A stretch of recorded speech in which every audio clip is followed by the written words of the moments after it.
కాంగ్రెస్ లో కోమటిరెడ్డి రాజగోపాల్ రెడ్డి వ్యాఖ్యలు కాకరేపుతున్నాయి. నిన్న ప్రభుత్వంపై తనదైన స్టైల్లో సంచలన వ్యాఖ్యలు చేసిన రాజగోపాల్ రెడ్డి ప్రభుత్వం మంచి చేస్తే మంచి అంటానని, తప్పు చేస్తే తప్పు చేశారని కూడా చెప్తానని తేల్చి చెప్పారు. తాను ఎప్పుడూ ప్రజల పక్షాన ఉంటానన్నారు. అంతేకాదు తెలంగాణ రాజకీయాలను తమిళనాడు తరహాలో మారుస్తానని వ్యాఖ్యానించారు. ఎంతమంది ఎన్ని సంచులు పట్టుకుని వస్తారో రండి అంటూ ఘాటు వ్యాఖ్యలు చేశారు. అధికారాన్ని అడ్డుపెట్టుకుని లక్షల కోట్లు దోచుకుంటున్న వారి పని పడతానని, అవినీతికి వ్యతిరేకంగా యుద్ధం చేస్తామని హెచ్చరించారు. ఈ కామెంట్స్ తెలంగాణ కాంగ్రెస్ లో చర్చనీయాంశంగా మారాయి. అసలు నిన్న రాజగోపాల్ రెడ్డి ఏమన్నారో చూద్దాం. రాష్ట్ర రాజకీయాలను మార్చే శక్తి, శాసించే శక్తి కూడా మాకుంది. మాకున్న బలం ఏంటంటే ఈ గుండెలలో నిజాయితీ ఉంది. ఎంతమంది వస్తారో రాండి, ఎంతమంది ఎన్ని పైసలు తీసుకొని ఎన్ని సంతులు తీసుకొని వస్తారో రాండి. రాబోయే రోజుల్లో ఉద్యమంలో ఉన్నోళ్ళు, నిజాయితీ పనులు, యువకులు శాసనసభలో అడుగు పెడతారు. తెలంగాణ రాజకీయాలు కూడా తమిళనాడు మాటగా మాట్లాడతారు. అధికారాన్ని అడ్డం పెట్టుకోండి, అధికారాన్ని అడ్డం పెట్టుకోండి, అధికారాన్ని అడ్డం పెట్టుకోండి. అభివృద్ధి పేరు మీద లక్షల కోట్లు దోసుకుంటున్న వాళ్ళు ఎమ్మడి పడతాం. దోపిడీ వ్యతిరేకంగా పోరాటం చేస్తాం. నీవు నిజాయితీ పనులు అని చెప్పేసి మా సహనాన్ని, మా ఓపికని చేతగానితనంగా భావించొద్దు.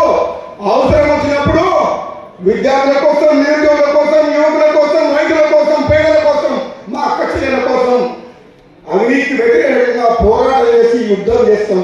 భయపడేది లేదు. ఇక ఇవాళ కూడా రాజగోపాల్ రెడ్డి అదే దూకుడు కొనసాగించారు. కాంగ్రెస్ లోనే ఉన్నానని, రాహుల్ గాంధీ నాయకత్వంలోనే పనిచేస్తానని స్పష్టం చేశారు. తాను పార్టీని కానీ ప్రభుత్వాన్ని కానీ విమర్శించలేదని చెప్పారు. అయితే అదే సమయంలో కాంగ్రెస్ లో బయటి వ్యక్తుల ఆధిపత్యం పెరుగుతోందని సంచలన వ్యాఖ్యలు చేశారు. నిజమైన కాంగ్రెస్ కార్యకర్తలకు అన్యాయం జరుగుతోందని ఆవేదన వ్యక్తం చేశారు. అంటే పార్టీకి దూరం కాదు అంటూనే పార్టీలో జరుగుతున్న పరిణామాలపై తన అసంతృప్తిని మాత్రం రాజగోపాల్ రెడ్డి బహిరంగంగానే వ్యక్తం చేస్తున్నారు. నిన్న ప్రభుత్వం అవినీతిపై ఘాటు వ్యాఖ్యలు చేసిన రాజగోపాల్ రెడ్డి ఇవాళ ఏమన్నారో చూద్దాం. కాంగ్రెస్ పార్టీనే ఉన్నా, రాహుల్ గాంధీ గారి నాయకత్వంలో కాంగ్రెస్ పార్టీనే ఉంటా. ఎక్కడ కూడా కాంగ్రెస్ పార్టీని ఎవరిని మన ప్రభుత్వాన్ని విమర్శించలేదు. కాకపోతే ఒకటి ఏంటంటే కాంగ్రెస్ పార్టీలో బయట నుంచి వచ్చిన వ్యక్తుల ఆధిపత్యం ఎక్కువై నిజమైన కాంగ్రెస్ పార్టీ నాయకులు, కార్యకర్తలకు అన్యాయం జరుగుతుంది అనేది నా భావన.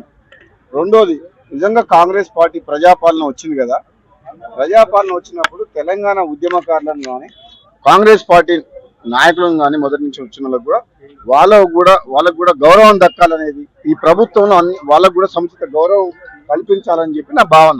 ఎక్కడ ప్రజలలో బలహీన పడుతుందన్న ఉద్దేశంతో ఒక కాంగ్రెస్ పార్టీ సైనికుడిగా ఎంతో మందికి అన్యాయం జరుగుతుందన్న భావన ఉన్నది. కాబట్టి వాళ్ళందరికీ ధైర్యం చెప్తూ తప్పకుండా కాంగ్రెస్ పార్టీ కార్యకర్తలకు న్యాయం జరుగుతుంది. ఇప్పుడు కొంచెం అటు ఇటుగా ఉన్నా, ఎక్కడికైనా తప్పులు జరిగినా కానీ జరగొద్దని నేను మాట్లాడినా. బయట నుంచి వచ్చిన వ్యక్తులు, పదవులలో ఉన్నోళ్ళు నిజమైన కాంగ్రెస్ పార్టీ కార్యకర్తలకు, కాంగ్రెస్ పార్టీ నాయకులకు అన్యాయం చేయొద్దు. వాళ్ళ అవకాశం కోసం వాళ్ళు ఇతర పార్టీ నుంచి వచ్చిండ్రు, తప్పులేదు, వస్తే కాంగ్రెస్ పార్టీ బలోపేతం అవుతుంది. కానీ కాంగ్రెస్ పార్టీకి వచ్చి కాంగ్రెస్ పార్టీలో ఉన్నోళ్ళనే అణచివేస్తాము, అగౌరవపరుస్తాము, అవమానిస్తాము అంటే మంచి పద్ధతి కాదు అని చెప్పిన. రాజగోపాల్ రెడ్డి వరుస వ్యాఖ్యలపై కాంగ్రెస్ పార్టీ స్పందించింది. పార్టీ లైన్ దాటితే ఎంతటి వారైనా చర్యలు తప్పవని టీపీసీసీ చీఫ్ మహేష్ గౌడ్ స్పష్టం చేశారు. సీఎం అయినా, సామాన్య కార్యకర్త అయినా కాంగ్రెస్ పార్టీలో ఒకే రూల్ ఉంటుందని తేల్చి చెప్పారు. అవసరాన్ని బట్టి ఎవరి సేవలు ఎప్పుడు వినియోగించుకోవాలో పార్టీకి తెలుసన్నారు. రాజగోపాల్ రెడ్డి హద్దుల్లో ఉండాలని చిట్చాట్లో స్పష్టమైన సంకేతాలిచ్చారు మహేష్ గౌడ్. రాజగోపాల్ రెడ్డి బాధను అర్థం చేసుకోగలం, కానీ ఎక్కడ పడితే అక్కడ మాట్లాడితే ఎలా అని వ్యాఖ్యానించారు. అంతేకాదు రాజగోపాల్ రెడ్డికి మంత్రి పదవి హామీ ఉందన్న సమాచారం తనకు ఉందని, పదవి అంశం పూర్తిగా అధిష్టానం చేతుల్లోనే ఉందన్నారు మహేష్ కుమార్ గౌడ్.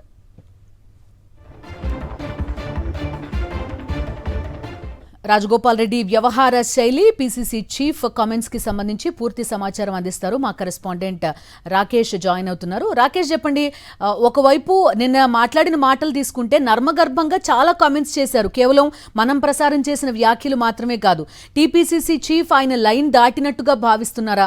ఒకవైపు మంత్రి పదవిని కోరుకుంటున్నారు Rajagopal Reddy, at the same time ఇలాంటి కామెంట్స్ చేస్తున్నారు. ఎలా అర్థం చేసుకోవాలి? ఎస్, రాజగోపాల్ రెడ్డి ఖచ్చితంగా పార్టీ లైన్ దాటారని పిసిసి చీఫ్ భావిస్తున్నారు. ఆ ఉద్దేశంతోనే కాసేపటి క్రితం ఈ అంశంపైన ఘాటుగా స్పందించారు. ఏఐసీసీతో పాటు ఇన్ఛార్జి మీనాక్షి నటరాజన్ రాజగోపాల్ రెడ్డి వ్యవహారం పైన పూర్తిస్థాయి నివేదిక కోరినట్టుగా కూడా ఆయన చర్చ సందర్భంగా చెప్పారు. అయితే రాజగోపాల్ రెడ్డి బాధను అర్థం చేసుకోగలం, అలా అని ఇష్టం ఉన్నట్టుగా మాట్లాడితే చర్యలు తప్పవనేది ఓ రకంగా పీసీ చీఫ్ హెచ్చరించారు. ఈ విషయంలో రాజగోపాల్ రెడ్డి తన నిర్ణయాన్ని మార్చుకోవాలనేది పీసీ చీఫ్ అభిప్రాయంగా తెలుస్తూ ఉంది. నిన్నటి నుంచి చూస్తున్నాం రాజగోపాల్ రెడ్డిది నిన్న రవీంద్ర భారతిలో మాట్లాడిన వ్యాఖ్యలు కానీ, ఈరోజు ఉదయం యాదగిరిగుట్టలో మాట్లాడిన వ్యాఖ్యలు కానీ నేరుగా ప్రభుత్వాన్ని టార్గెట్ చేసినట్టుగా కనిపిస్తూ ఉంది. ముఖ్యంగా బయటి వ్యక్తుల ప్రమేయం ఉందనేది పదే పదే చెప్తా ఉన్నారు. బయటి వ్యక్తుల ప్రమేయం కారణంగా సొంత పార్టీ నేతలు ఇబ్బంది పడుతున్నారు, ఈ విషయాన్ని తాను తీవ్రంగా వ్యతిరేకిస్తున్నాను అనేది రాజగోపాల్ రెడ్డి వాదన. అయితే పరోక్షంగా ప్రభుత్వాన్ని, ప్రభుత్వ పెద్దలని టార్గెట్గానే రాజగోపాల్ రెడ్డి వ్యాఖ్యలు చేస్తున్నారనేది పార్టీ నేతలు భావిస్తున్నారు. ఆ ఉద్దేశంతోనే పీసీ చీఫ్ ఈ వ్యాఖ్యలు చేశారని కూడా చెప్పుకోవచ్చు. తన వ్యాఖ్యల ద్వారా కొంతమేర అయినా రాజగోపాల్ రెడ్డి వెనక్కి తగ్గుతారని పీసీ చీఫ్ భావిస్తున్నారు. ఒకవేళ వెనక్కి తగ్గకపోతే ఖచ్చితంగా షోకాజ్ నోటీసులు జారీ చేస్తామనే హెచ్చరికలు కూడా ఈ సందర్భంగా జారీ చేయడం జరిగింది. ఈరోజు సాయంత్రం వరకు దీనిపైన మళ్ళొకసారి కనుక మాట్లాడితే ఖచ్చితంగా సాయంత్రం షోకాజ్ నోటీసులు ఇచ్చే దిశగా కాంగ్రెస్ పార్టీ ప్రయత్నాలు చేస్తుందని కూడా చెప్పుకోవచ్చు. ఇక రాజగోపాల్ రెడ్డి మంత్రి పదవి విషయంలో కూడా పీసీ చీఫ్ క్లారిటీ ఇచ్చారు. ఏఐసీసీ మాత్రమే రాజగోపాల్ రెడ్డికి మంత్రి పదవి హామీ ఇచ్చింది. అయితే ఆ పదవి ఇచ్చే బాధ్యత, అధికారం కూడా ఏఐసీసీకే ఉంది తప్ప రాష్ట్ర నేతకు లేదు. ఈ విషయాన్ని ఆయన ఏఐసీసీ వద్దే తేల్చుకోవాలనేది కుండబద్దలు కొట్టారు పీసీ చీఫ్. ఈ విషయం పైన చాలాసార్లు రాజగోపాల్ రెడ్డి కూడా చెప్పారు, తనకు ఏఐసీసీ నేతలు హామీ ఇచ్చారు. కానీ రాష్ట్ర నేతలను ఎందుకు టార్గెట్ చేస్తున్నారు అనేదే ఇప్పుడు చర్చగా దారితీస్తుందని చెప్పుకోవచ్చు. గతంలో చాలాసార్లు సీఎం రేవంత్ రెడ్డిగా విమర్శలు చేసిన రాజగోపాల్ రెడ్డి నిన్నటి నుంచి సీఎం రేవంత్ రెడ్డి పేరు తీయకపోయినప్పటికీ బయటి వ్యక్తులు అంటూ, లేకుంటే పార్టీకి సంబంధించిన వ్యవహారంలో కానీ ప్రభుత్వంలో జరుగుతున్న వ్యవహారాలపైన తీవ్ర స్థాయిలో ఆందోళన, ఆగ్రహం వ్యక్తం చేస్తున్నారు. బయటి వ్యక్తులకు కాంట్రాక్టర్ పనులు ఇస్తున్నారు.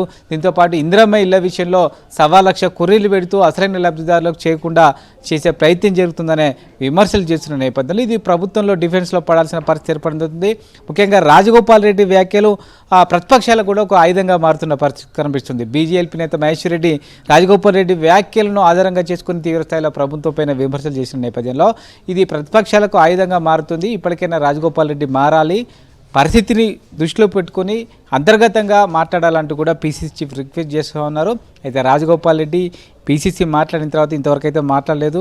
వెనక్కి తగ్గుతారా, లేకుంటే తేల్చుకునేందుకు ఎంత దూరమైనా వెళ్లేందుకు సిద్ధమవుతారనేది చూడాలి. ఎందుకంటే తమిళనాడు తరహా రాజకీయాలకు తాను సిద్ధంగా ఉన్నాను, తెలంగాణలో రాజకీయ శక్తిని నడిపే ఓపిక, ఆ శక్తి, ఆ బలం తనకు ఉందంటూ కూడా నిన్న రవీంద్ర భారతిలో ప్రకటించడంతో పాటు ఏపూరి సోమన్నను వచ్చే ఎన్నికల్లో పోటీకి తాను నిలబెడుతున్నానంటూ కూడా ప్రకటించిన నేపథ్యంలో కాంగ్రెస్తో అమ్మితుమ్మి తీర్చుకునేందుకు ఏమన్నా సిద్ధమయ్యే సంకేతాలు ఇచ్చారని ఒక సస్పెన్స్ అయితే ప్రస్తుతం జరుగుతుంది. చూడాలి మరి పీసీసీ చీఫ్ మాట్లాడిన తర్వాత. ఇప్పటివరకైతే రాజగోపాల్ రెడ్డి మాట్లాడలేదు. ఒకవేళ మాట్లాడితే వెనక్కి తగ్గుతారా, లేకుంటే అదే స్పీడ్ కొనసాగిస్తారని చూడాలి. Okay Rakesh, thank you.